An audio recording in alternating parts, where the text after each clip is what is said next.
ఉర్స్ షరీఫ్ హజరత్ సయ్యద్ షా అఫ్జల్ గియారాని రేపటి నుంచి స్టార్ట్ అవుతుంది.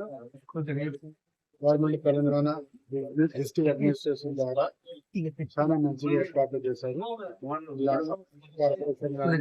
హెల్త్ డిపార్ట్మెంట్ కానీ, పోలీస్ డిపార్ట్మెంట్ కానీ, ఈ తెలంగాణది కాదు, సౌత్ ఇండియాది ఫేమస్ దర్గా ఫాజల్ గియారాని అంటే ఫేమస్ మళ్ళా ఈ శిక్షాల్లో ముఖ్యమైన మెసేజ్ ఏంటంటే మెసేజ్ ఆఫ్ సూఫిజం.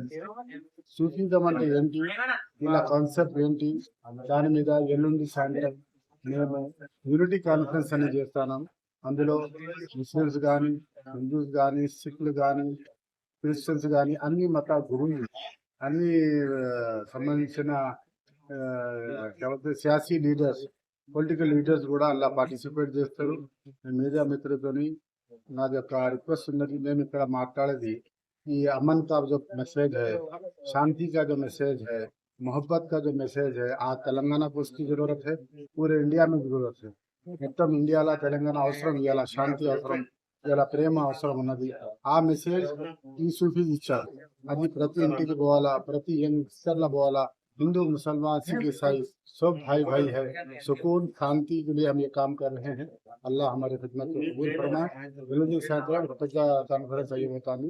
అల్లా అందరికీ రిక్వెస్ట్ చేయాలని ఉంటాను. ముఖ్యమంత్రి గారు మీకు ఇన్విటేషన్ ఇచ్చినండి, ఇంకా కన్ఫర్మేషన్ కాదు. ముఖ్యమంత్రి గారిని మన మినిస్టర్స్ గారిని రేపు కన్ఫర్మేషన్ అవుతుంది. వెదర్ కూడా కొంత కింద మీద వస్తుంది. దానికోసం మేము జర్మన్ టెంట్స్ కూడా వేపిస్తాను. దర్గా ద్వారా 30,000 మందికి భోజనం కూడా ఏర్పాటు చేస్తాను. మంచి బందోబస్తు చేస్తాను. Thank you.